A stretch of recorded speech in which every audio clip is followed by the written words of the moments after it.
Good evening. This is CTV News for Tuesday, January 17th. I'm Denise Douglas. And I'm Patricia Malone. Glad to have you with us tonight.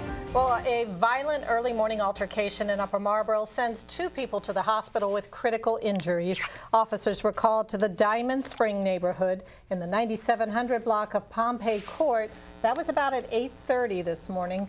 Police say a male suspect stabbed his wife and another family member and then turned that weapon on himself. Both victims flee the scene and go to a house to an off-duty officer. The off-duty officer then renders aid to the victim and asks for assistance. Once police arrive, they go to the house, make contact with the suspect. The suspect was taken into custody without incident, and further investigation revealed that the suspect too had trauma to the upper body that we believe was self-inflicted. It's just really sad.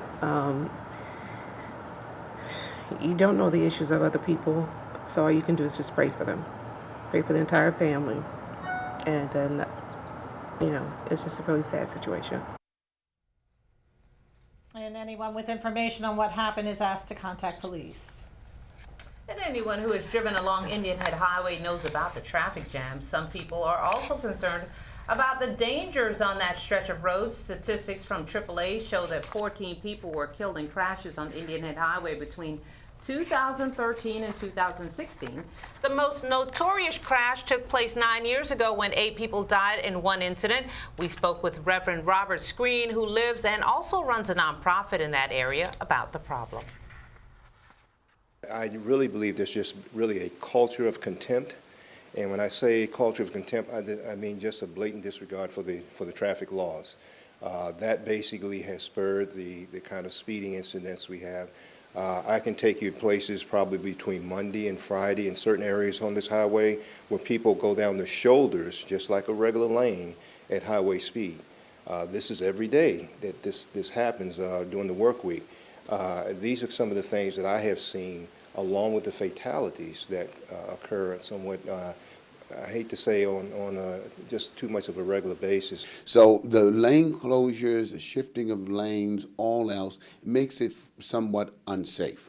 And I'm very much concerned when you talk about 14 deaths. That's one a month, pretty much. When you're talking about that on one road, I'm asking now that the governor and others would hasten and move up, speed up the timetable to finish the overpasses for 210 so that traffic continues to flow, but people can have safe crosswalks. Reverend Screen says he has written letters to officials on the local and state level about the ongoing traffic safety issue. Well, if you are watching the polls, you probably already know that Donald Trump is about to take office as the least popular president in 4 decades. Americans disapprove of his response to Russian hacking and other activities, according to a survey done by the Washington Post and ABC News. And many are divided on the question of whether he has been too friendly with Russian President Vladimir Putin. On ethical matters, a bare majority say his steps to distance himself from his business interests are enough.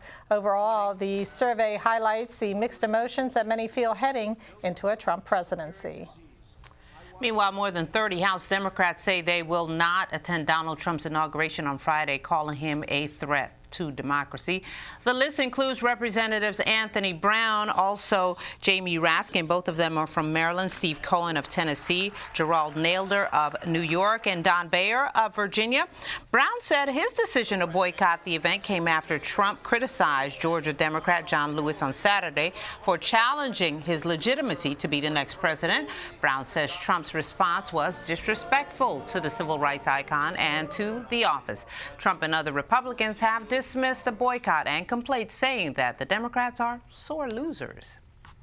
Well, 6 times as many bus permits have been requested for the Women's March this Saturday than for Friday's inauguration, according to the district. That's right. At least 200,000 people are expected on the mall the day after the president-elect is sworn into office. So joining us right now to tell us about the event is Roxanne Jarrett, the Maryland Arts organizer for the Women's March. Thank you for joining us. Thank you for having me. Fabulous. Kind of start by telling us what the event is all about and its purpose.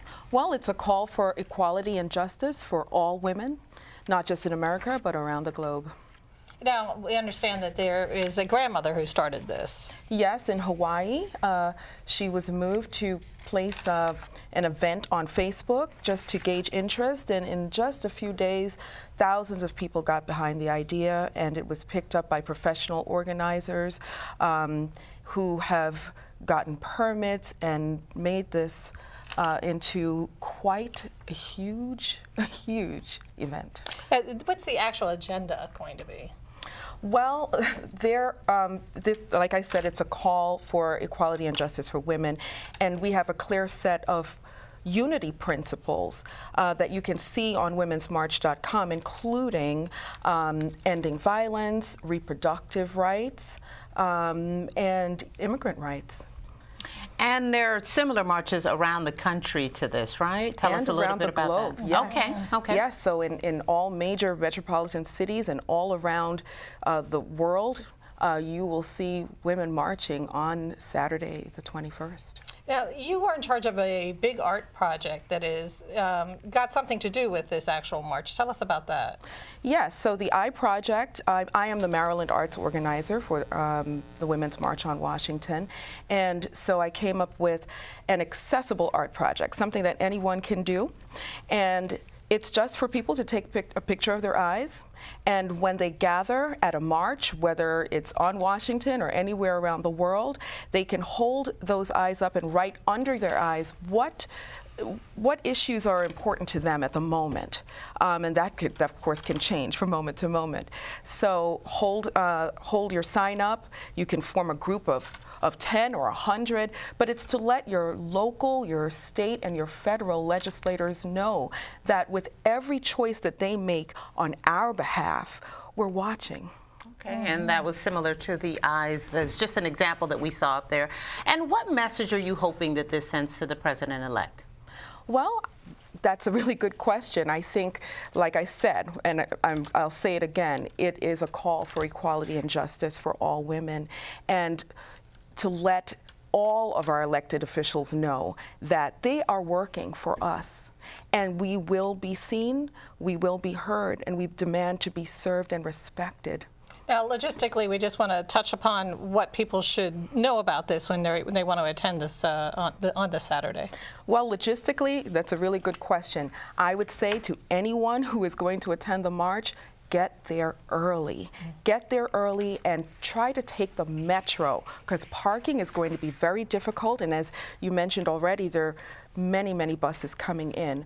Take the metro and try to buy your Smart Trip card in advance. And the backpacks? Remember, the backpacks have to be clear, and there are stringent rules in terms of size, typical or similar rather to the rules at a professional sporting event. You can go on womensmarch.com and look under frequently asked questions and the About page to find out more, but definitely clear backpacks, travel lightly, take the metro, and get there early. All right, some great advice. Sounds good, Roxanne. Thank you. Thank you for having me. Well, there are numerous welcoming stations for those marchers, including the Air and Space Museum nearby, various nearby churches, and the National Museum of the American Indian. Beverages, restrooms, and designated breastfeeding areas will also be located at many of those sites. And you are watching CTV News. I'm Patricia Vallone. And I'm Denise Douglas.